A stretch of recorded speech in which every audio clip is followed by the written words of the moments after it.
ప్రభువైన యేసుక్రీస్తు నామములో ఈ రాత్రి సమయంలో బైబిల్ తరగతికి వచ్చినటువంటి ప్రతి సహోదరునికి వందనాలు తెలియజేస్తున్నాను.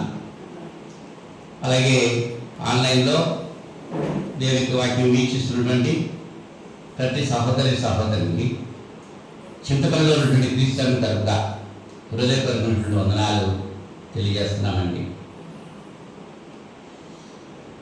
దేవుని కృప వల్ల మనమంతా కూడా సజీవ లెక్కలో ఉండబడి ఈ రాత్రి సమయంలో బైబిల్ తరగతి మనం నేర్చుకోవడానికి కృప చూపిన దేవునికి కృతజ్ఞతాస్తుతులు సమర్పణ చేసుకుందాం. ప్రార్థన చేసుకుని దేవుని యొక్క వాక్యం మనం ధ్యానించడానికి ప్రయత్నం చేద్దాం. ప్రేమ స్వరూపుడా, పరిశుద్ధుడా, మహోన్నతుడా, మీకు స్తోత్రాలు తండ్రి. గతించిన శుక్రవారం ఇంత పర్యంతము మీ మహాదయచేత కృప చేత నన్ను మమ్మల్ని సజీవ లెక్కలో ఉంచి సురక్షితంగా కాచి కాపాడు. ఈ రాత్రి సమయంలో ప్రియులమైన మీ బిడ్డలతో కలిసి మీ వాక్యం ధ్యానించడానికి మీరు చూపిన కృప బట్టి కృతజ్ఞతలు తెలియజేస్తున్నాను. ఇంత పర్యంతము కీర్తన ద్వారా శుద్ధి పొందారు. ఈ సమయంలో వాక్యం అనుగ్రహించి ఈ రాత్రి సమయంలో మేము నేర్చుకోవాల్సిన పాఠాలు ఏవైతే ఉన్నావో వాటిని మా జీవితాల్లో నేర్చుకుని వాటి ప్రకారంగా మేము జీవిస్తూ మీ నుంచి జీవించబడే భాగ్యం మాకు దయచేయమని మనం చేస్తున్నాం. మీ కుమారుని క్రీస్తులో రాగడా బహు సమీపమైన దినాల్లో క్రైస్తవుల మీద దాడులు విపరీతంగా జరుగుతున్నాయి. నాయన మతమౌఢ్యులు అనేకులు నా ప్రభ మీ కుమారుడు రక్తమిచ్చి కొన్నటువంటి సంఘాన్ని రూపుమాపాలని అనేక ప్రయత్నాలు చేస్తూ ఉన్నారు. అలనాడు మొదటి శతాబ్దంలో నీరో చక్రవర్తి ఏ రీతిగా సంఘాన్ని ఆర్పాలని ఆలోచన చేశాడు.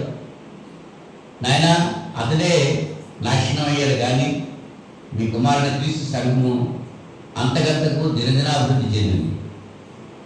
అలాగే ఈ దినాల్లో కడవ దినాల్లో అక్రమం విస్తరించి ప్రేమ చల్లారండి. ఈ దినాల్లో భయంకరమైన సంఘటనలు చోటు చేసుకుంటున్నాయి. క్రైస్తవ భక్తులు అనేకులు హత్యల పాలవుతున్నారు. నా తండ్రి, క్రైస్తవులకు మాత్రము అది చీమ పుట్టినట్టు కూడా కనబట్టలేదు. ఏదో తింటున్నారు, త్రాగుతున్నారు, మాకు అవి కావాలి ఇవి కావాలని అడుగుతున్నారు తప్ప ఆత్మ సంబంధం ఆశీర్వాదాల కొరకు ప్రాకులాడేటువంటి వారు బహు కొద్ది మందిగా ఉంటున్నారు. ఇవ్వబడి వారు అనేకులు, ఏర్పరచబడిన వారు కొద్ది మంది అని చెప్పి మీ లేఖనాలు నెరవేరుతున్నాయి. ఇటువంటి పరిస్థితుల్లో మీ కృపా సహాయం మాకు అనుగ్రహించి సత్యవాక్యమును సరైన రీతిగా బోధించే బోధకులను మీరు బలపరచమని ప్రార్థన చేస్తున్నారు. అబద్ధ బోధనను ఖండించి నాయన పారంపర్య ఆచారాలు, మనుషులు కల్పించిన పద్ధతులు విడిచిపెట్టి కేవలం మీ యొక్క వాక్యము ఏవైతే తెలియజేసియో ఆ రీతిగా జీవించే భాగ్యం ప్రతి విశ్వాసికి అనుగ్రహించేయమని ప్రార్థన చేస్తున్నాను. ఈ సమయంలో వాక్య భాగంలోకి వస్తున్నాము. నాయన అపవిత్రమైన పెదవులు కాల్చి పవిత్రపరిచి పరిశుద్ధమైన మీ లేఖనాలు ప్రియమైన మీ బిడ్డలకు అందించేటువంటి భాగ్యం దయచేయండి. బిడ్డలు మీ యొక్క వాక్యం వింటుండగా వినే చెవులు గ్రహించి ఆత్మ లోబడి బుద్ధి ప్రసాదించాలి. యేసుక్రీస్తు నామములో ఈ ప్రార్థనని వేడుకుంటున్నాను పరలోకపు తండ్రి, ఆమేన్. మరొకసారి అందరికీ వందనాలు.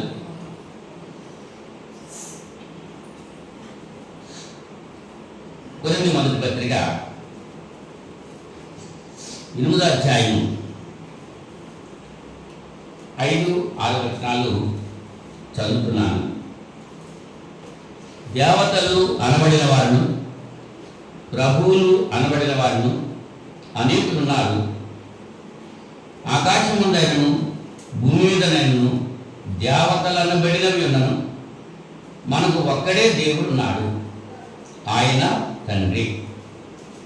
ఆయన నుండి సమస్తము కలిగిన ఆయన నిమిత్తం మనం ఉన్నాము.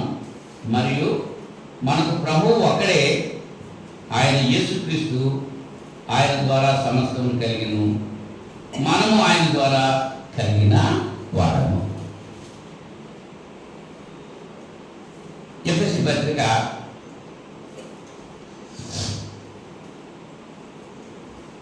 ఎఫెసీ పత్రిక 4వ అధ్యాయం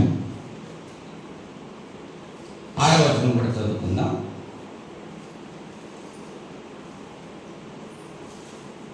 అందరికీ తండ్రి అయిన దేవుడు ఒక్కడే, ఆయన అందరికి పైగా ఉన్నవాడే, అందరిలోనూ వ్యాపించి అందరిలో ఉన్నాడు. దేవుడి వాక్యాలు జీవితంగాక. ప్రియ సహోదరి సహోదరులారా, చదవబడినటువంటి లేఖన భాగంలో దేవుడు ఒక్కడే అనే విషయాన్ని మనం గమనించాలి.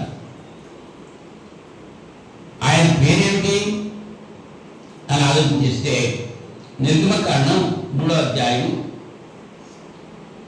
15వ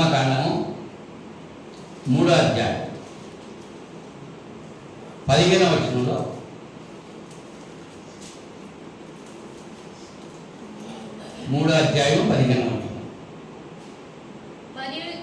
మరియు దేవుడు మోషేతో ఇట్లను, మీ పితరుల దేవుడైన యెహోవా అనగా అబ్రహాము దేవుడు, ఇస్సాకు దేవుడు, యాకోబు దేవుడు నని యెహోవా మీ యొద్దకు నన్ను పంపినని నీవు ఇశ్రాయేలుతో చెప్పవలెను. నిరంతరము నా నామము తరతరములకు ఇది నా జ్ఞాపకార్థ నామం. 6వ అధ్యాయం 2-3 వచనాల్లో, నిర్గమకాండంలోనే 6వ అధ్యాయము 2-3 వచనం. మరియు దేవుడు మోషేతో ఇట్లను, నేనే యెహోవాను, నేను సర్వశక్తి గల దేవుడను పేరున అబ్రహాము, ఇస్సాకు, యాకోబులకు ప్రత్యక్షమైంది. కానీ యెహోవా అను నా నామమున నేను వారికి తెలియబడలేదు. ఈ వాక్యాలను బట్టి మనం చూస్తే దేవుడు తన నామాన్ని తనే వెల్లడి చేస్తున్నాడు. యెహోవా అనేటువంటి మాటకు ఉన్నవాడు అని అర్థం. పితరుల దేవుడు అబ్రహాము, ఇస్సాకు, యాకోబుల దేవుడు అంటున్నాడు. వాళ్ళకైనా దేవుడు మనకు కదా. అబ్రహాము, ఇస్సాకు, యాకోబులు దేవుని బాటలో నడిచారు. అంచేత వాళ్ళని దేవుడు ఇష్టపడుతూ ప్రతి విషయంలో కూడా ఆయన పరిచయం చేస్తున్నటువంటి ప్రతి సమయంలో నేను అబ్రహాము దేవుడను, ఇస్సాకు దేవుడను, యాకోబు దేవుడను అని చెప్పి తెలియజేస్తున్నా. పిల్లరా, ఈ లోకంలో ఆ వస్తువును బట్టి దాని పేరు మనం తెలుసుకుంటా ఉంటాం. ఇదేంటండి ఇది? నేను పట్టుకున్నది ఏంటి? మైకు. దీని పేరేంటి? మైకు.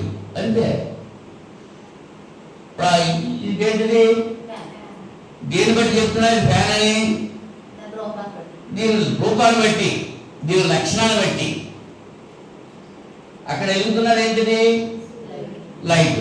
ఎలా చెప్తున్నావు లైట్ అని? అది వెలుగుతుంది కాబట్టి దాని పని తెలియజేస్తూ దాని పేరు మనం చూస్తుంటున్నాం. దేవుడు ప్రతి వస్తువును దాని పని నిమిత్తం నిర్మించాడు. అవునండి. అయితే ఆ వస్తువు యొక్క లక్షణాలను బట్టి ఆ వస్తువు పేరేంటో మనం తెలుసుకుంటున్నాం. అలాగే దేవుని గురించి తెలుసుకోవాలంటే ఆయన లక్షణాల గురించి మనం తెలుసుకోవాలి. దేవుడు ఎవరికైనా కనపడ్డాడా? ఎప్పుడైనా కనపడ్డాడా? ఎక్కడైనా కనపడ్డాడా? దేవుడు ఉన్నాడు అన్నది ఆధారాలు గత వారంలో మనం ఆలోచన చేశాం. దేవుడు మన కంటికి కనపడనంత మాత్రాన దేవుడు లేడు అనేటువంటి వాడు బుద్ధిహీనుడు, వాడు చెడిపోయిన వాడు. దేవుడు ఉన్నాడు అనడానికి ఆధారాల గురించి గత వారంలో మనం ఆలోచన చేశాం. అయితే ఈ దినాన్ని దేవుడు ఎవరు దేవుడు? ఒక ఆయన ఈయన నా దేవుడు అంటాడు, ఇంకొక ఆయన ఈయన నా దేవుడు అంటాడు, ఇంకొక ఆమె ఈయన నా దేవుడు అంటాడు. ఎవరు దేవుడు?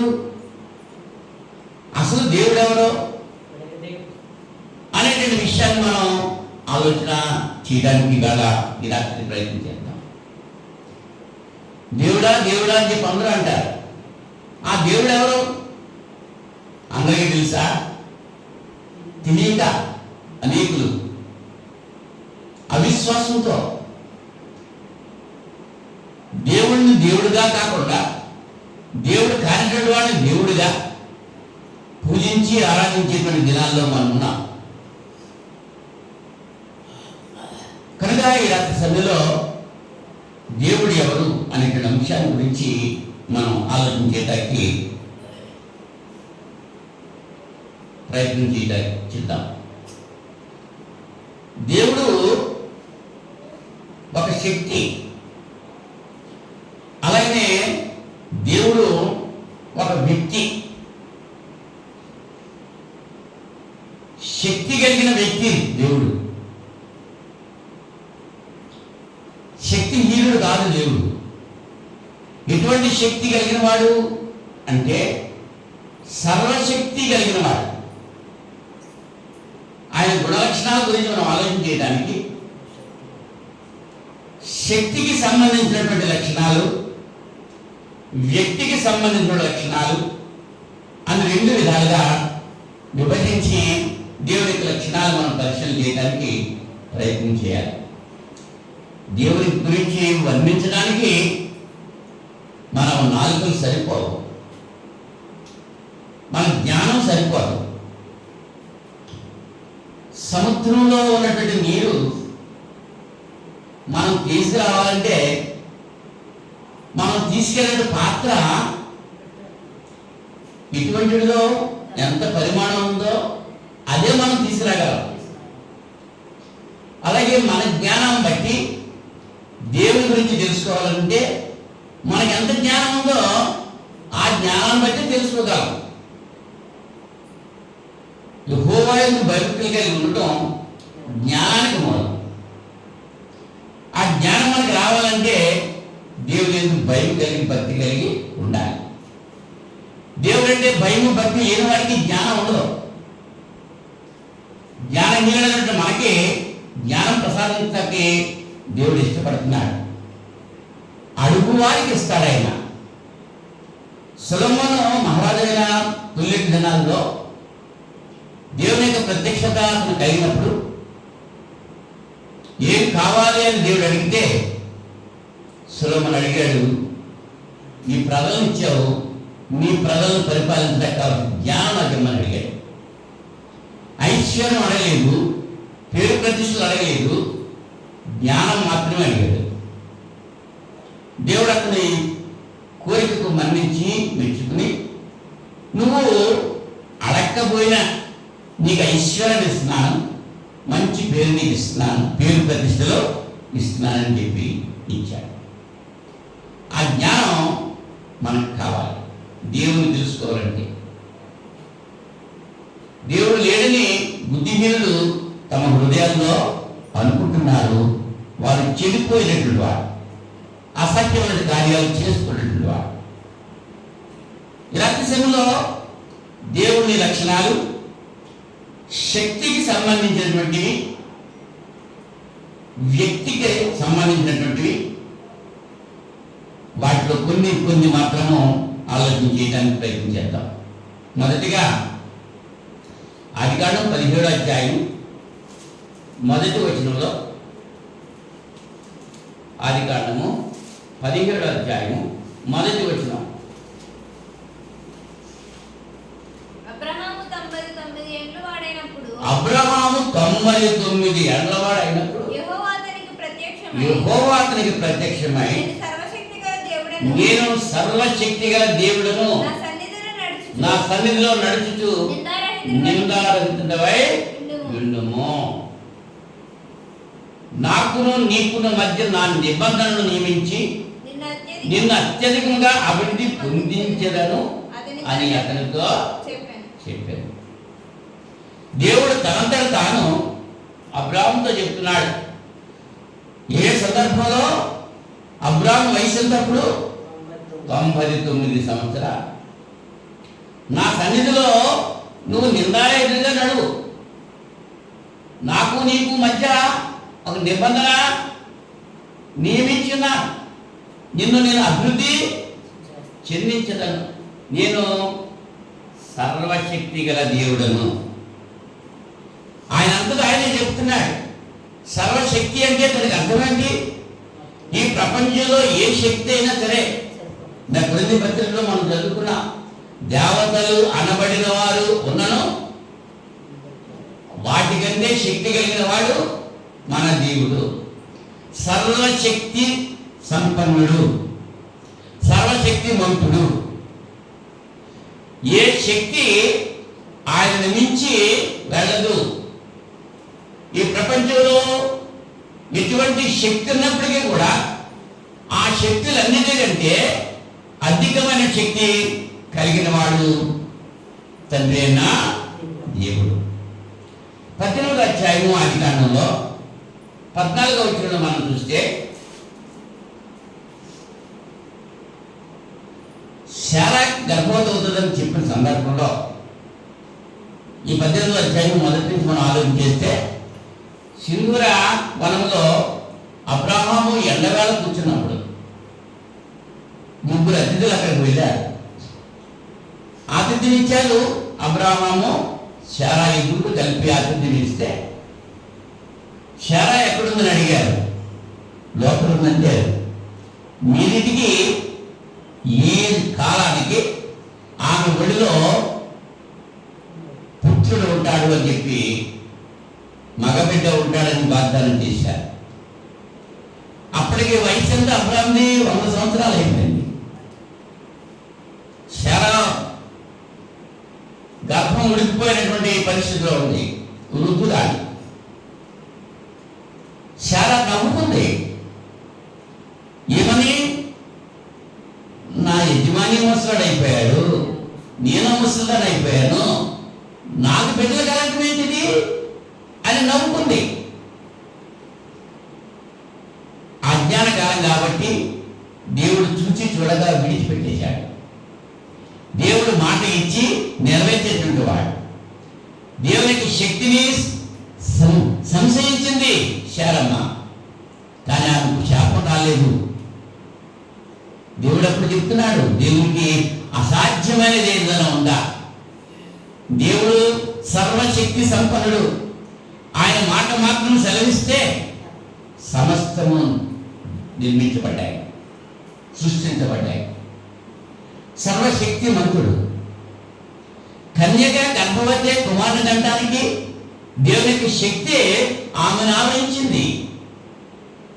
పారలౌకికమైనటువంటి శక్తి కన్యక మరియను సంధించినందువల్ల ఆమె గర్భవతి అయింది. పురుషుని ఎరగని స్త్రీ గర్భవతి అవడం లోకంలో జరిగే విషయమేనా? లోకంలో సత్యమే. ఆ వృద్ధురాలు గర్భిణి అవడం లోకానికి మరి లోకానికి సాధ్యమేనా? లేదు. కానీ అన్నిటికీ దేవుడు శక్తిమంతుడు, సర్వశక్తిమంతుడు. రెండవది మనం చూస్తే కీర్తన గ్రంథం 139 అధ్యాయం 139 కీర్తన మొదటి 6 వచనాల్లో దావీదు గారు అంటున్నారు, యెహోవా నీవు నన్ను పరిశోధించి తెలుసుకుని ఉన్నావు. నేను కూర్చుండుట నేను లేచుట నీకు తెలియను. నాకు తలంపు పుట్టక మునిపే నీవు నా మనస్సు గ్రహించుతున్నావు. నా నడకను నా పడకను నీవు పరిశీలన చేసుకున్నావు. నా చర్యలన్నింటినీ నీవు బాగుగా తెలుసుకుని ఉన్నావు. యెహోవా మాట నా నాలుకకు రాక మునిపే అది నీకు పూర్తిగా తెలుసుకున్నది. వెనుకను ముందును నీవు నన్ను ఆవరించున్నావు. నీ చేయి నా మీద ఉంచున్నావు.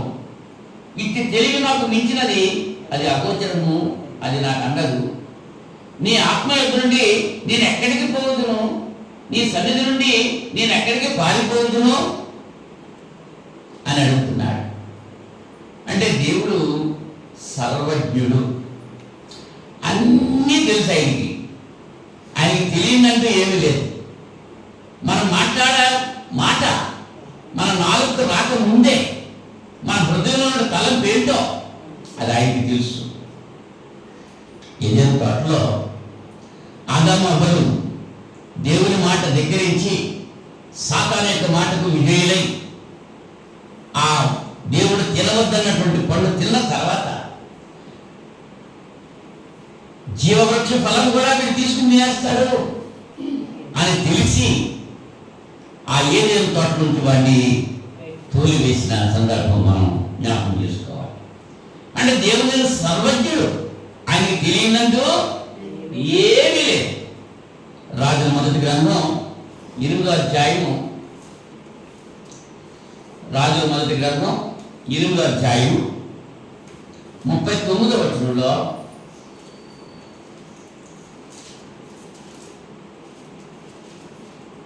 ప్రతి మనిషి యొక్క హృదయము నీ వెరుగుదు గనుక నీవు ఆకాశమును నీ నివాస స్థలమందు విని క్షమించి దయచేసి ఎవరి ప్రవర్తనను బట్టి వారికి ప్రతిఫలం ఇచ్చి మా పితరులకు నీవు దయచేసిన దేశమందు జనులు బ్రతుకు దినములన్నిటను వారిని యందు భయభక్తులు కలిగి ఉన్నట్లు చేయుము.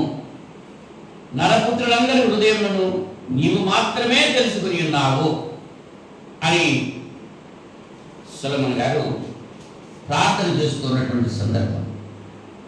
అవునండి, సొలొమోను దేవాలయం కట్టించిన తర్వాత దేవుని సన్నిధిలో ప్రార్థన చేసుకుంటున్నాడు. 26వ వచనంలో ఇశ్రాయేలుల దేవా, దయచేసి నీ దాసుడును నా తండ్రినైన దావీదుతో నీవు సెలవిచ్చిన మాటను నిశ్చయపరచుము అని ప్రార్థన చేస్తూ ఈ 39వ వచనంలో ఏమంటున్నాడు? ప్రతి మనిషి యొక్క హృదయము నీ వెరుగుదువు. సౌలు హృదయం దేవునికి తెలీదా? దావీదు హృదయం దేవునికి తెలీదా? గులియాతు హృదయం దేవునికి తెలియదా? ఐగుప్తు రాజైనట్టు ఫరో హృదయం దేవునికి తెలీదా? అందరి హృదయాలు ఆయనకు తెలుసు. చింతాల హృదయం తెలుసు, దాసు హృదయం తెలుసు, చిన్నమ్మ హృదయం తెలుసు, కుమారి హృదయం తెలుసు. అందరి హృదయాలను చూస్తున్నాడు. ఎవరి క్రియలు చొప్పున వారిని ప్రతిఫలం ఇస్తాడు. అంటే దేవుని సన్నిధిలో మనం ఎలా ప్రవర్తించాలి? దేవునికి ఇష్టమైన రీతిగా మనం ప్రవర్తించాలి. నేను దేవుని మందిరానికి వెళ్ళేటప్పుడు నీ ప్రవర్తన సరి చేసుకోమన్నాడు. నీ ఆలోచన సరిగా ఉండాలి, నీ కూర్చునే విధానం సరిగా ఉండాలి, నువ్వు దేవుని మాట వినేటువంటి నీ మనసు సరైనటువంటి విధానంగా ఉండాలి. బలవంతంగా కాదు, నువ్వు బలవంతంగా వచ్చావో దేవుని సన్నిధికి, నీకు ఇష్టపూర్వకంగా వచ్చావో ఆయనకు తెలుసు. ప్రతి మనిషి యొక్క హృదయము నీ వెరుగుదు కనుక నీవు ఆకాశంలో నివాస స్థలమందు విని క్షమించి దయచేసి ఎవరి ప్రవర్తన బట్టి వారికి ప్రతిఫలం ఇచ్చి మా పితరులకు నీవు దయచేసిన దేశమందు జనులు బ్రతుకు దినమలనిట వారి నీ యందు భయభక్తులు కలిగినట్టు చేయుము అని ప్రార్థన చేసుకుంటున్నాడు సొలొమోను మహారాజు. కనుక దేవుడు సర్వజ్ఞుడు అనేటువంటి విషయాన్ని మనం గుర్తించాలి. మొదటిగా దేవుని యొక్క శక్తికి సంబంధించినటువంటి లక్షణాల్లో మొట్టమొదటి ఏమిటండి? సర్వశక్తిమంతుడు. చెప్పండి, సర్వశక్తిమంతుడు. రెండోది సర్వజ్ఞుడు, అనంత జ్ఞాని. అన్ని విషయాలు ఆయనకు తెలుసు. భూమి గుండ్రంగా ఉందని ఇప్పుడు మనకు తెలుసు. అంతకు ముందే శూన్యంలో భూమి వేలాడ చేశారు యోగ గ్రంథంలో మనం చూస్తున్నాం. అలా చేసింది ఎవరట? దేవుడే. ఆయన సర్వశక్తి సంపన్నుడు, సర్వజ్ఞుడు. మూడవదిగా మనం చూస్తే కీర్తన గ్రంథం 139వ అధ్యాయము 7వ వచనం చదువుతున్నాను. నీ ఆత్మ యుద్ధ నుండి నేను ఎక్కడికి పోవదును, నీ సన్నిధి నుండి నేను ఎక్కడికి పారిపోవదును. నేను ఆకాశంలోకి ఎక్కినను నీవు అక్కడనే ఉన్నావు, నేను పాతాళమందు పండుకున్నను నీవు అక్కడనే ఉన్నావు. నేను వేకువ రెక్కలు కట్టుకొని సముద్ర దిగంతములో నివసించినను అక్కడ నీ చేయి నన్ను నడిపించును, నీ కుడి చేయి నన్ను పట్టుకును, అంధకారము నన్ను మరుగు చేయును, నాకు కళ్ళు వెలుగు రాత్రి వలె ఉండును అని నేను అనుకుని ఎడలా చీకటేరను నీకు చీకటి కాకపో. నేను ఎక్కడ ఎక్కడికి వెళ్తే అక్కడ ఉన్నావు నువ్వు అంటున్నాడు. అంటే దేవుడు సర్వాంతర్యామి. ఇందు గలడు అందు లేడు అను సందేహము వలదు. ఎందుకు వెతికినా అందందే గలడు. ఎక్కడైనా దేవుడు ఉన్నాడు. దేవుడు సర్వాంతర్యామి. ఆమోసు గ్రంథం 9వ అధ్యాయం. ఆమోసు గ్రంథం 9వ అధ్యాయం.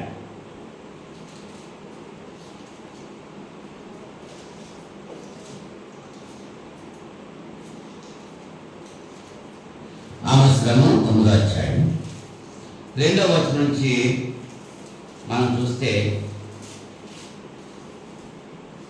వారు పాతాళములో చచ్చిపోయినను అచ్చటి నుండి నా హస్తము వారిని బయటకు లాగు. ఆకాశంలోకి ఎక్కిపోయినను అచ్చటి నుండి వారిని గుంపి తెచ్చేదను. వారి కరిమల పర్వత శిఖరంలో దాగినను నేను వారిని వెదకి పట్టి అచ్చటి నుండి తీసుకుని వచ్చేదను. నా కన్నులకు కనబడకుండా వారు సముద్రంలో మునిగినను అచ్చటి సర్పములకు నేను ఆజ్ఞ ఇచ్చును, అది వారిని కరచును. తమ శత్రువుల చేత వారు చెరపట్టబడినను అచ్చలు నేను ఖడ్గమును ఆజ్ఞయిస్తును, అది వారిని హతము చేయను. మేలు చేయుటకు కాదు, కీడు చేయుటకే నా దృష్టి వారి మీద నిలుపుతుంది. ఎక్కడికి వెళ్తే లేడైనా యోనా గారు అనుకున్నాడంటే ఎవరికి కనపడకుండా వాడు అడుగు బాగా వెళ్ళిపోదాము అని వెళ్ళిపోయి నిద్రపోతున్నాడంట గుర్రెట్టి. ఆ యోనా గారి ప్లేస్లో చింతలు కానీ దాసం కానీ పెడితే ఆ వాటర్ సరానికి వచ్చి లెక్కొట్టిన లెక్కలు వస్తాడు. ఆ యోనా గారిని ఏమంటున్నాడు? ఆ వాటర్ సరానికి వచ్చి పోయి నిద్రపోతా అడుగుతున్నాడు. ఉలిక్కిపడి లేచాడు. అంటే అంత గాఢ నిద్ర ఎలా పట్టేసింది? దేవుడు చేయమన్న పని చేయకుండా దానికి వ్యతిరేకంగా వెళుతూ ఎంత నిద్ర పట్టేసింది, ఎలా పట్టింది అని మనం ఆలోచన చేసుకుంటే మన సంగతి ఏంటి? ఆదివారం ఆరాధన మానేసి ఇంట్లో పడుకుంటే ఎంత నిద్ర పడుతుంది? శుక్రవారం బైబిల్ తరగతి మానేసి ఇంట్లో కూర్చుంటే నిద్ర పడతలేదా? దేవుని సన్నిధిలో మీటింగులు జరుగుతున్నాయంటే వాక్యం వినడానికి రాకుండా నువ్వు వేరే వేరే పనుల్లో ఉన్నప్పుడు అప్పుడు నీకు నిద్ర ఎలా పట్టింది? యోనా గారిని అంటున్నావా? దేవుడి పని చేయకుండా నీకు నిద్ర ఎలా వస్తుంది? అసలు ఇజ్రాయేలు కాపాడాడు, ఉడిగడు నిద్రపోడు. ఆయన నిద్రపోతే మనం జీవించి ఉండగలమా? ఒకసారి ధోనిలో శిష్యులు ఉన్నారు, యేసుప్రభు ఉన్నారు. ఆ ధోనికే తుఫాన్ వచ్చింది, గాలి వచ్చింది. ఆ ధోని అతలాకుతలం అయిపోతుంది. యేసుప్రభు వారి దగ్గర అమరం మీద తల వాల్చి నిద్రిస్తున్నారు. పేతురు లేచి అంటున్నాడు, ప్రభువా నీకు చింత లేక మేము నశించిపోతున్నాం. ఆ పడవ మునిగిపోతే వీళ్ళే మునిగిపోతారా? ఈ మునగడా? మన చింతలు ఎలా ఉన్నాయి? మనల్ని నడిపించే నాయకుడు ఆయన చేతిలో మనం ఉంటే ఆయన ఇష్టాంతరంగా మనం నడిపిస్తాడు. శోధనలో, ఇరుకులో, ఇబ్బందులో ఎక్కడికి వెళ్ళినా ఆయన మనం తప్పిస్తాడు. ఆయన డ్రైవర్గా మనం ఉంచుకోవాలి. ఆయన అడుగు జాడలో మనం నడవాలి. అవునా? ఆయన ఎటువంటి వాడు అనమాట? సర్వాంతర్యామి. ఆయన అన్ని చోట్ల ఉన్నవాడు. పాతాళంలో వచ్చినా అక్కడ ఉన్న హస్తం వారిని విడిపిస్తాడు అని చెప్తున్నాడు. ఎక్కడికి వెళ్తే లేడైనా అన్ని ప్రదేశాల్లో ఉన్నాడు. అంచేత ఆయన సర్వాంతర్యామి, సర్వ అంతర్యామి. దేవుడు సర్వాంతర్యామి. నేను చెప్పాను, ఒకటి సర్వశక్తి సంపన్నుడు, చెప్పండి. 2 సర్వజ్ఞుడు, 3 సర్వాంతర్యామి. ఈ లక్షణాలు కలిగిన వాడే దేవుడు. ఈ లక్షణాలు లేకపోతే ఆయన దేవుడు కాదు. నాలుగవదిగా మనం చూస్తే నిర్గమకాండం 3వ అధ్యాయము 14వ వచనంలో, నిర్గమకాండము 3వ అధ్యాయము 14వ వచనం. అందుకు దేవుడు, ఆ. నేను ఉన్నవాడను అనువాడనై ఉన్నాను. మోషేతో చెప్పెను. మోషేతో ఏమన్నాడు? ఉన్నవాడను అనువాడు. ఇశ్రాయేలు ప్రజలతో ఏం చెప్పను నేను అనుకుంటున్నాడు మోషే. ఐగుప్తు నుంచి పారిపోయి వచ్చేసాడు. మళ్ళీ దేవుడు ఐగుప్తుకే వెళ్ళమంటున్నాడు. వంకలు చెప్తూ, సాకులు చెప్తూ, నీ పేరేంటి, వాళ్ళు నన్ను అడిగితే నేనేం చెప్పాలి అడుగుతున్నప్పుడు ఆయన అంటున్నాడు, నేను ఉన్నవాడను అనువాడను. మరియు ఆయన ఉండును అనువాడు నీ యొద్దకు నన్ను పంపెను అని నేను ఇశ్రాయేలుతో చెప్పగలను. ఉండును అనువాడు, ఉన్నవాడు అనువాడు, ఉండును అనువాడు అంటే ఆయన నిత్యము ఉండేటువంటి వాడు. దేవుడు నిత్యుడు. నిత్యుడు అంటే ఎల్లప్పుడూ ఉండేటువంటి వాడు. 6వ అధ్యాయము నిర్గమకాండం 6వ అధ్యాయము 3వ వచనంలో, నేను సర్వశక్తి గల దేవుడను పేరున అబ్రహాము, ఇస్సాకు, యాకోబులకు ప్రత్యక్షమైంది, కానీ యెహోవా అను నామమున నేను వారికి తెలియబడలేదు.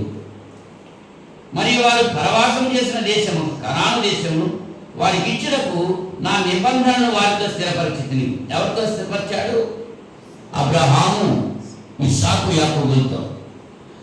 ఆ నిబంధన స్థిరపరచబడినందువల్లే ఐగుప్తులో ఉన్నటువంటి ఇశ్రాయేలీయులు ఎన్నిసార్లు తిరుగుబాటు చేసినా దేవుడిచ్చిన మాటను బట్టి వాడిని క్షమించి కనానుకు నడిపించుకుని వచ్చాడు. దేవుడు నిత్యుడు అంటే ఎల్లప్పుడూ ఉండేటువంటి వాడు. ఈ లక్షణాలు ఎవరైతే కలిగి ఉన్నారో వారే దేవుడు.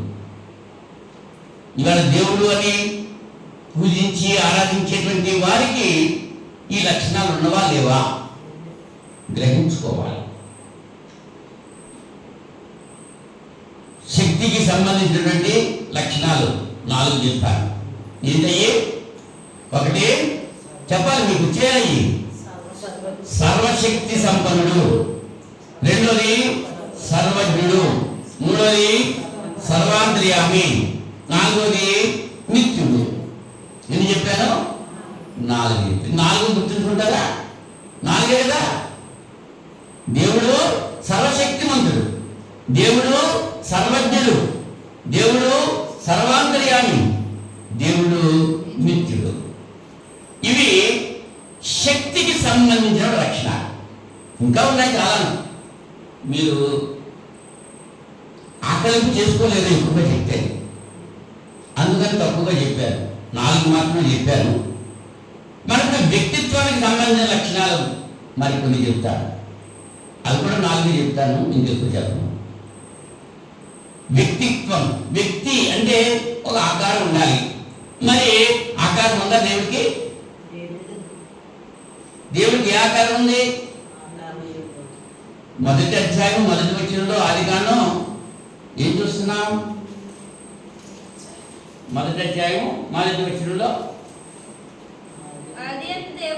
ఆది యందు దేవుడు ఆకాశములను భూమిని సృజించెను. భూమి నిరాకారముగాను శూన్యముగాను ఉండెను. చీకటి అగాధ జలములపై కమ్మి ఉండెను. దేవుని ఆత్మ జలములపై అల్లాడుచుండి. ఏ రూపం ఉంది అక్కడ? నువ్వు ఫోటో తీస్తే వస్తుందా? ఫోటో తీయమని కెమెరామెన్ దగ్గరికి వెళ్ళి మనం ఇలాగ అంటున్నావుకో, అది ఫోటో తీస్తాడా? ఇప్పుడు ఆ జలములపై దేవుని యొక్క ఆత్మ అల్లాడుచుండెను అంటే ఆ రూపం ఏమైనా కనబడుతుందా? లేదు. కానీ దేవుడు ఆత్మ స్వరూపి. ఆయన రూపం అన్నది లేదు. గ్లాసులో పోస్తే నీటిని గ్లాస్ ఆకారం వస్తారు, ఒక కుండలో పోస్తే కుండాకారం వస్తుంది, ఒక నిలువు కళాయిలో పోస్తే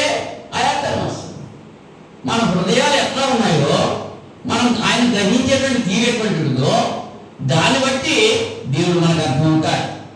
ఆత్మ స్వరూపి, ఆయన ప్రకృతి సంబంధమైనటువంటి వ్యక్తి కాదు. అంచేత యోహాను సువార్త 4:24 దేవుడు ఆత్మ కనుక ఆయన ఆరాధించేవారు ఆత్మలోనూ సత్యంలోనూ ఆరాధించాలని యేసు ప్రభువు చెప్పారు.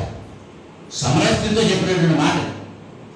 దేవుడు ఆత్మ కనుక ఆయన ఆరాధించేవారు ఆత్మతో సత్యంతో ఆరాధించాలి. యెషయా గ్రంథం 57వ అధ్యాయము, యెషయా గ్రంథం 57వ అధ్యాయము 15వ వచనంలో మహాగణుడును మహోన్నతుడును పరిశుద్ధుడును నిత్య నివాసి అయిన వాడు ఇలాగూ సెలవిచ్చుతున్నాడు, నేను మహోన్నతమైన పరిశుద్ధ స్థలములో నివసించువాడను, అయినను వినయము గల వారి ప్రాణమును ఉజ్జీవింపజేయుటకు, నలిగిన వారి ప్రాణమును ఉజ్జీవింపజేయుటకు, వినయము గల వారి యొద్దను దీన మనస్సు గల వారి యొద్దను నివసించుచున్నాను. ఎక్కడున్నాడు ఈయన? వినయము గల వారి ప్రాణమును ఉజ్జీవింపజేస్తాడు. మహాగణుడు, మహోన్నతుడు. ఒక సండే స్కూల్ పాపని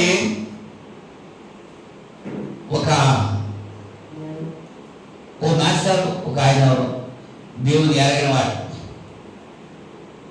మీ దేవుడు ఎటువంటి వాడు అని అడిగాడంట. ఆ పాప ఏం చెప్పిందో తెలుసా? మా దేవుడు గొప్పవాడు,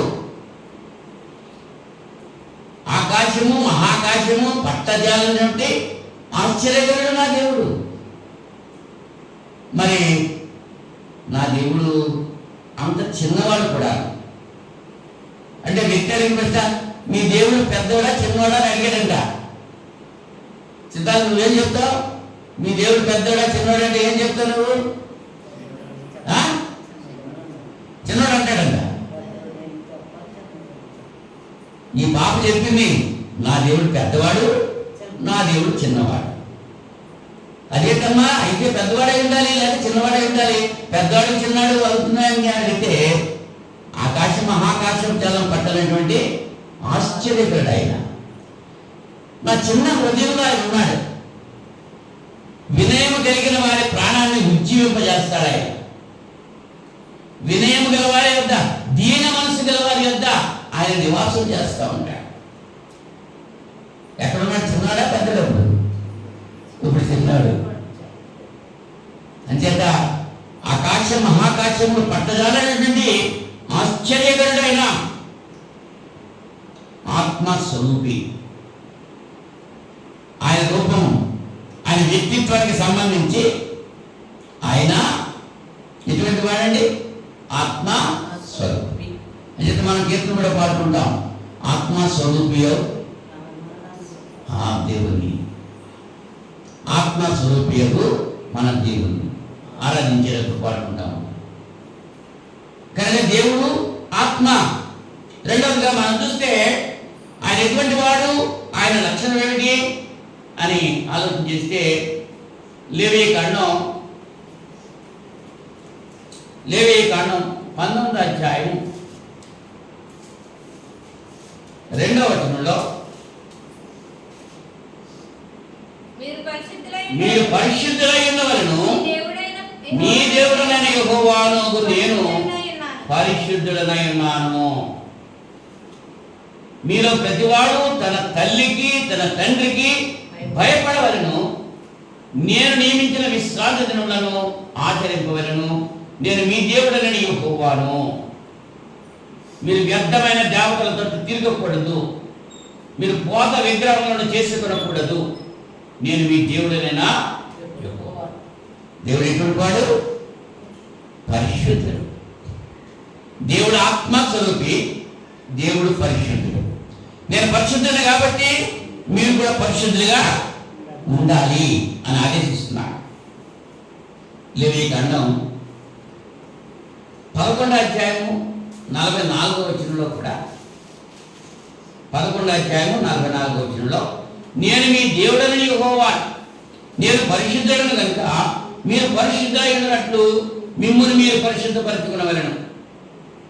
నేల మీద ప్రాకు జీవరాశులలో దేని వలనను మిమ్మును మీరు అపవిత్రపరచుకొనకూడదు. మీరు పరిశుద్ధులను, మీరు పరిశుద్ధులుగా ఉండాలి. తండ్రి బట్టలు కుట్టించుకునేటప్పుడు తన కుమారుడు కూడా ఎటువంటి బట్టలు కుట్టిస్తారు? అవసరమైతే తండ్రి బట్టల కంటే ఖరీదైన బట్టలు బిడ్డకు కొంటాడు. కొంటాడా? తల్లి ఏం చేస్తుంది? తనకంటే ఎక్కువ ఖరీదైన తన బిడ్డకు కొంటాడు. మరి దేవుడు మనకేం చేస్తున్నాడు? ఆయన పరిశుద్ధుడు కాబట్టి మనం కూడా పరిశుద్ధంగా ఉండాలి. పరిశుద్ధత దేవుని యొక్క లక్షణం.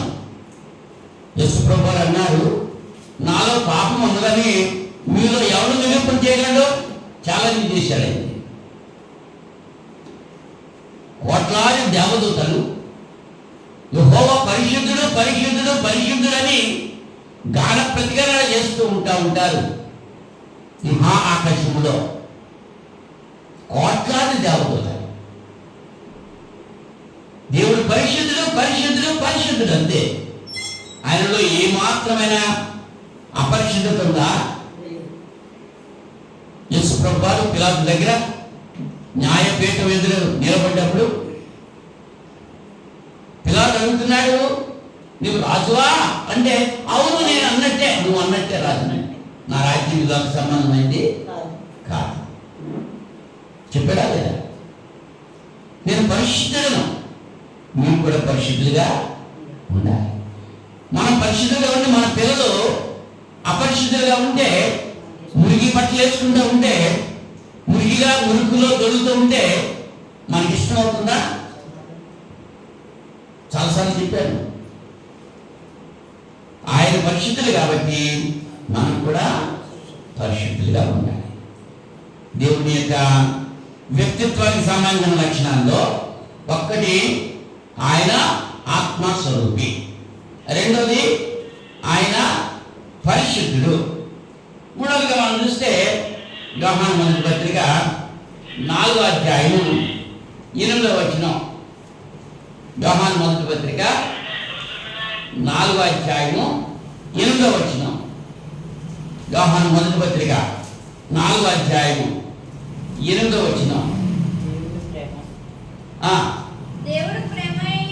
దేవుడు ప్రేమస్వరూపి. ప్రేమ లేనివాడు దేవుని ఎరుగడు. మనం ఆయన ద్వారా జీవించినట్లు దేవుడు తన అద్వితీయ కుమారుని లోకంలోనికి పంపెను. దీని వలన దేవుడు మన యందు ఉంచిన ప్రేమ ప్రత్యక్ష పరచబడుతుంది. దేవుడు ప్రేమ స్వరూపాన్ని ఒకటం చేసి ఫుట్నోట్స్లో ఏమన్నాడు? దేవుడు ప్రేమ అయి ఉన్నాడు. God is love, love is God. దేవుడు ప్రేమ అయి ఉన్నాడు. ప్రేమే దేవుడు. ప్రేమ కలిగి ఉంటే దేవుని కలిగి ఉన్నాం, ప్రేమ లేకపోతే దెయ్యాన్ని కలిగి ఉన్నాం. ప్రేమ సమస్త దోషాలని కప్పుతుంది. కొరింథీ మొదటి పత్రిక 13వ అధ్యాయం పౌలు గారు ప్రేమ గురించి తెలియజేసిన విషయాలు. దేవుడు ప్రేమ స్వరూపి. ఆయనే ప్రేమ, ఇంకేమీ లేదు. ఆయన ఎంత ప్రేమ అంటే కీర్తనలో 86వ కీర్తన 5వ వచనంలో, 86వ కీర్తన 5వ వచనం.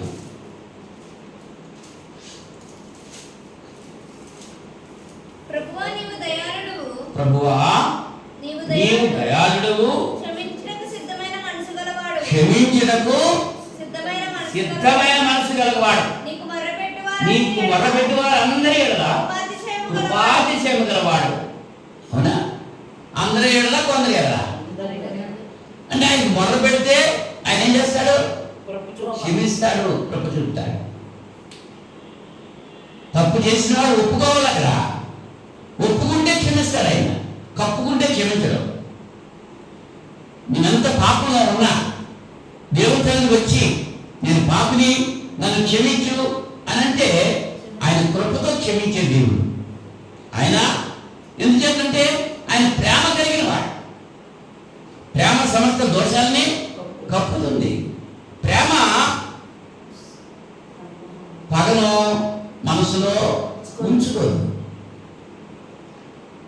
పగని మనసులో ఉంచుకుంటే అది ప్రేమ కాదనమాట. యోసేపు అన్నల మీద ప్రేమ కలిగి ఉన్నాడు. పగ తెచ్చుకున్నాడా? అది కానీ 2 రోజులు మనం ఆలోచన చేస్తే యోసేపుని ఎంత హింసలు పెట్టారు అన్నలు. వాడిని చంపేయాలని చెప్పి ప్రయత్నం చేశారు. అవునా? ఒక బానిస వర్తకులకు అమ్మేశారు. అంత చేసినా అన్నల మీద ప్రేమే కలిగి ఉన్నాడు తప్ప, అన్నల్ని క్షమించాడే తప్ప అన్నల మీద ద్వేషం పెట్టుకోలేదు, పగ పెట్టుకోలేదు. దేవుని సంబంధమైన వాడు దేవుని మాట వింటాడు. మనం ప్రేమ కలిగి ఉన్నాము అని చెప్పడానికి తర్కాణం మనం ఇతరులు క్షమించగలిగి ఉండాలి. క్షమించగలిగితేనే ప్రేమ. ప్రేమ క్షమాపణతో కూడుకుంది. 2 కలిసి ఉంటేనే ప్రేమ అవుతుంది. ప్రేమ ప్లస్ క్షమాపణ. వ్యభిచారంలో పట్టబడ్డటువంటి స్త్రీ, ఆమె రాళ్లతో కొట్టబడి చంపడానికి అర్హురాలు. కానీ యేసుప్రభు ఆమెను ఏం చేశాడు? ఆమెను ప్రేమించాడు, ఆమెను క్షమించాడు. ఆ రాళ్ళు పట్టుకున్న వాళ్ళు ఎవరైనా ఆమెను శిక్షించడానికి అర్హత కలిగి ఉన్నారా? లేదు. అంచేత ప్రతి ఒక్కరు కూడా వాడి చేతితో పట్టుకొచ్చిన రాయి అక్కడే పడేసి వెళ్ళిపోయారు. ఇంచేత యేసుప్రభు చెప్పారు కదా, మీలో పాపము లేని వాడు ఎవడో వాడు మొట్టమొదటి రాయి వేయమన్నాడు. యాక్చువల్గా ఆమె మీద రాయి వేయడానికి అర్హత ఎవరు కలిగి ఉన్నారు? యేసుప్రభు కలిగి ఉన్నాడు. యేసుప్రభు పాపము లేనటువంటి వాడు, పరిశుద్ధుడు. ఆయనలో ఏ పాపము లేదు. ఆమెను శిక్షించేటువంటి అర్హత యేసుప్రభు కలిగి ఉన్నాడు. కానీ ఆయన కూడా ఏమీ చేయలేదు. ఆమె కన్నీళ్లు విడుస్తూ అక్కడ దుఃఖిస్తూ నిలబడిపోయింది. అందరూ వెళ్ళిపోయారు. యేసుప్రభు ఆమెను పిలుస్తున్నాడు, అమ్మా అని పిలుస్తున్నాడు. మనం పిలవగల మా పిలుపు. ఒక దొంగని, ఒక వేశ్యని, ఒక వ్యభిచారిని, ఒక త్రాగుబోతుని, ఒక తిట్టుబోతుని మనం మర్యాదగా పిలిచేటువంటి మనస్సు మనం కలిగి ఉన్నామా? ఆయన పరిశుద్ధుడు, ఆయన ప్రేమ కలిగిన వాడు, ప్రేమ స్వరూపి. దేవుడు ప్రేమ కలిగి ఉన్నాడు. ఆయన కుమారుడైన క్రీస్తు ప్రేమ కలిగి ఉన్నాడు. ప్రేమ సమస్త దోషాలని కప్పుతుంది. ఏమంటున్నాడు? ప్రభువా, నీవు దయాళుడు, క్షమించుటకు సిద్ధమైన మనసు గలవాడు. అమ్మా, వాడు ఏమీ చేయలేదా నిన్ను? నేను ఏమి చేయను. నిన్ను రాళ్లతో కొట్టి చంపడానికి నేను అర్హత కలిగి ఉన్నప్పటికీ కూడా నేను చంపనమ్మా.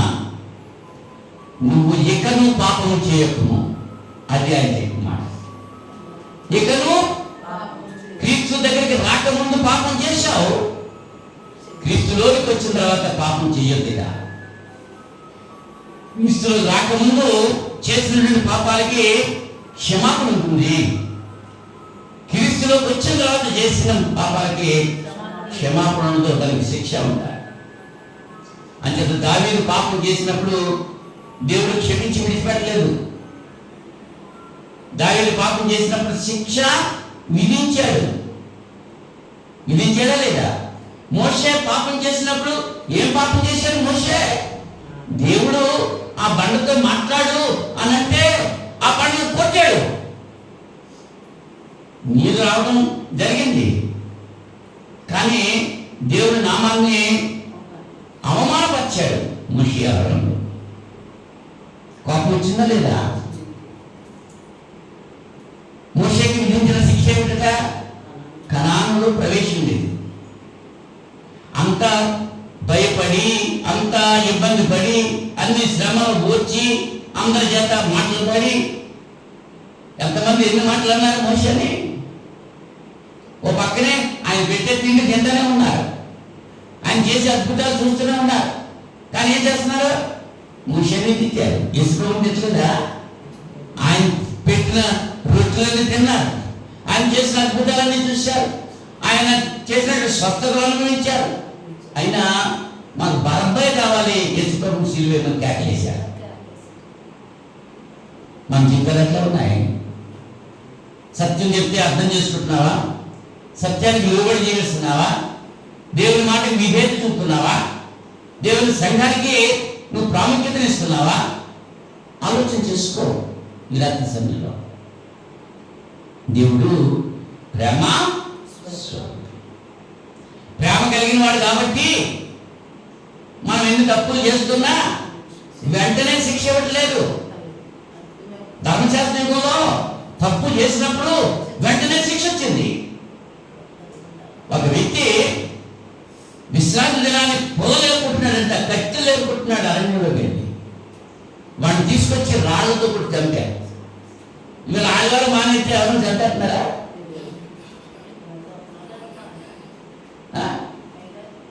కృపాకాలంలో మనం ఉన్నాం అంచేత కృప పొందుతున్నాం కదా అని చెప్పి నిర్లక్ష్యం చేయకూడదు.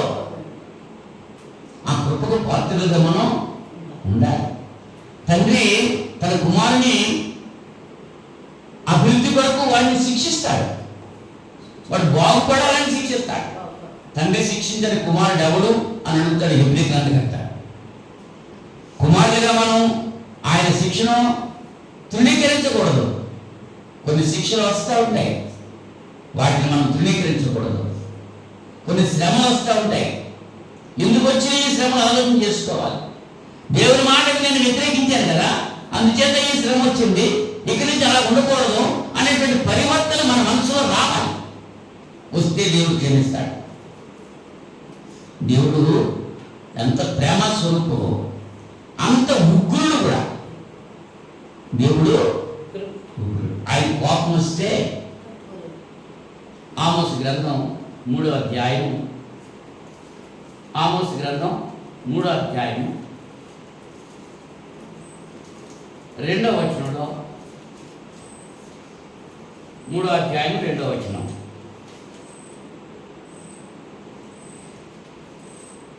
ఆయన సెలవిచ్చిన మాట ఆలకించుడి. అదేమనగా భూమి మీద సకల వంశములోనూ మిమ్మును మాత్రమే నేను ఎరిగి ఉన్నాను కనుక మీరు చేసిన దోషక్రియలన్నిటిని బట్టి మిమ్మును శిక్షించును. ఇశ్రాయేలుతో మాట్లాడుతున్నాడు ఇక్కడ. ఐగుప్తు దేశం నుంచి యెహోవా రప్పించిన ఇశ్రాయేలీయులారా, ఈ రాత్రి సమయంలో పాపం అనే లోకంలో నుంచి పరిశుద్ధత, దేవుని ఇల్లు, దేవుని సంఘము అనేటువంటి సంఘంలో ప్రవేశింపబడినటువంటి మనము మన దోషక్రియలు చేస్తే దేవుడు మనల్ని శిక్షించకుండా ఉంటాడా? ఆనాడు ఇజ్రాయేలును శిక్షించిన దేవుడు ఇవాళ క్రైస్తవులను కూడా శిక్షిస్తాడు. అదే చెప్తున్నాడు ఇక్కడ. భూమి మీద సకల వంశంలోనూ మిమ్మును మాత్రమే నేను ఎరిగినాను కనుక మీరు చేసిన దోషక్రియలను బట్టి మిమ్మల్ని శిక్షించును. సమర్థింపకుండా ఇద్దరు కూడి నడుతుడా? ఎల దొరకక సింహము అడవిలో గర్జించుడా? ఏమీ పట్టుకొనకుండానే కొదవ సింహము గుహలో నుండి బొబ్బ పెట్టినా? భూమి మీద ఒకడును ఎల పెట్టకుండా పక్షి ఉరిలో చిక్కుపడినా? ఏమీ పట్టబడకుండా ఉరిపెట్టివాడు గుడ్డిలు చేసినా? పట్టణం బాకానాదము వినబడగా జనులకు భయం పట్టుకున్నా? యెహోవా చేయనిది పట్టణంలో ఉపద్రవం కలుగునా? తన సేవకులైన ప్రవక్తలకు తాను సంకల్పించిన దానిని బయలుపరచకుండా ప్రభువైన యెహోవా ఏమీ చేయడు. సింహం గర్జించే భయపడిన వాడు ఎవరైనా ఉన్నాడా? మరి ప్రభువైన యెహోవా ఆజ్ఞిస్తుంటే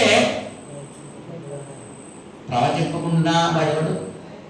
దేవుడు ఆజ్ఞిస్తున్నాడు కదా, ఆజ్ఞకు లోబడుతున్నావా? ఆ అజ్ఞాన కాలంలో దేవుడు చూచి చూడనట్టు ఉన్నాడు. ఇప్పుడైతే అంతటా అందరూ మారు మనసు పొందాలని ఆజ్ఞాపిస్తున్నాడు. దేవుని ఆజ్ఞకు లోబడకపోతే శిక్ష వస్తుంది. కారణం ఏంటంటే ఆయన ఉగ్రుడు, ఆయన రౌద్రుడు. ఉగ్రం అంటే కోపానికి మించింది అన్నమాట. హెజ్కేలు గ్రంథం 18వ అధ్యాయం, హెజ్కేలు గ్రంథం 18వ అధ్యాయం 4వ వచనంలో, మనుష్యులందరూ నా వశంలో ఉన్నారు, తండ్రులేమి కుమారులేమి అందరూ నా వశంలో ఉన్నారు. పాపం చేయవాడు ఎవడో వాడే మరణమందును. పాపం ఎవడు చేస్తున్నాడు? వాడిని రక్షిస్తానంట లేదు. పాపం వల్ల వచ్చే జీవితం మరణం. అంచేత ప్రియులారా, దేవుని యొక్క ఉగ్రతకు మనము చోటు ఇవ్వకూడదు. ఎప్పుడు కోపం వస్తుందా? మన పిల్లలంటే మనకి కోపం ఎప్పుడు వస్తుంది? మనం తినమన్నాయి తినకపోయినా, చేయమన్నాయి చేయకపోయినా కోపం వస్తుంది. మనం వద్దన్నాయి అవి చేసినా, మనం చేయమన్నాయి చేయకపోయినా వాళ్ళ మీద మనకి కోపం వస్తుంది తల్లిదండ్రులుగా. మరి తండ్రిగా మన దేవుడికి కూడా మన మీద కోపం ఎందుకు వస్తుంది? ఆయన వద్దన్నాయి మానేయాలి, ఆయన చేయమన్నాయి చేయాలి. గ్రంథంలో ఏదైతే ఉందో దాన్ని మనం అనుసరించాలి. గ్రంథంలో లేని దాన్ని దీన్ని కలపకూడదు, దీంట్లో ఉన్న ఏమి తీసేయకూడదు. ఎక్కడ బైబిల్ మాట్లాడుతుందో అక్కడ మనం మాట్లాడాలి. బైబిల్ ఎక్కడ మౌనంగా ఉంటుందో అక్కడ మనం మౌనంగా ఉండాలి. లేని విషయాల గురించి మనం మాట్లాడకూడదు. దేవుడు ఏం చెప్తే అదే మనం చేయాలి. అప్పుడే దేవుని యొక్క ఉగ్రత మన మీద రాదు. దేవుని యొక్క వ్యక్తిత్వానికి సంబంధించిన లక్షణాలు 4 చెప్పాను. ఒకటి ఆత్మస్వరూపి, చెప్పండి. రెండోది పరిశుద్ధుడు, చెప్పండి. మూడోది ప్రేమ స్వరూపుడు. నాలుగోది ఉగ్రుడు, ఉగ్రుడు లేక రౌద్రుడు. 4 లక్షణాలు చెప్పాను. శక్తికి సంబంధించి 4 లక్షణాలు చెప్పాను. వ్యక్తికి సంబంధించిన 4 లక్షణాలు చెప్పాను. దేవుడు ఎవరింటికి? ఆయన ఉన్నవాడు అనువాడు. ఆయన పేరేంటి? యెహోవా. ఆయన పేరేంటి? దేవుడి పేరేంటి? యెహోవా. యెహోవా అనే మాటకి అర్థం ఏంటి? ఉన్నవాడు అనువాడు. కనుక ఈ 4 విషయాలు, 4 8 విషయాలు చెప్పాను. ఈ 8 విషయాలు కూడా దేవుని యొక్క లక్షణాలు. ఈ లక్షణాలు ఎవరైతే కలిగి ఉంటారో వాళ్ళే దేవుడు, ఆయనే దేవుడు. ఈ లక్షణాలు లేకుండా ఎవరైతే ఉంటారో వాళ్ళు దైవములు కాదు. కనుక జ్ఞానయుక్తంగా మీరు ఆలోచన చేసి, మనం ఆరాధించే దేవుడికి ఈ లక్షణాలు ఉన్నాయి కాబట్టి ఆయన ఆరాధిస్తున్నాం. ఈ లక్షణాలు లేనటువంటి వారిని మనం ఆరాధించడానికి వీల్లేదు. అంటే కృప దేవుడు మనకి అనుగ్రహించాలని మనం ప్రార్థన చేసుకుంటున్నాం. ప్రార్థన చేద్దాం. మహోన్నతుడా, పరిశుద్ధుడా, జీవాధిపతి, సృష్టికర్త, మహోన్నతుడా, సర్వాంతర్యామి, మీ పరిశుద్ధమైన ఘనమైన ఉన్నతమైన శ్రేష్టమైన నామానికి స్తుతులు స్తోత్రాలు సమర్పణ చేసుకుంటున్నాం. మీరు సర్వశక్తిమంతులని, సర్వజ్ఞులని, సర్వాంతర్యామిని, నిత్యులని, ఆత్మస్వరూపని, పరిశుద్ధులని, ప్రేమస్వరూపని, ఉగ్రులని ఈ రాత్రి సమయంలో మేము ఆలోచన చేయడానికి మీరు ఇచ్చిన అవకాశం బట్టి కృతజ్ఞత తెలియజేస్తున్నాం.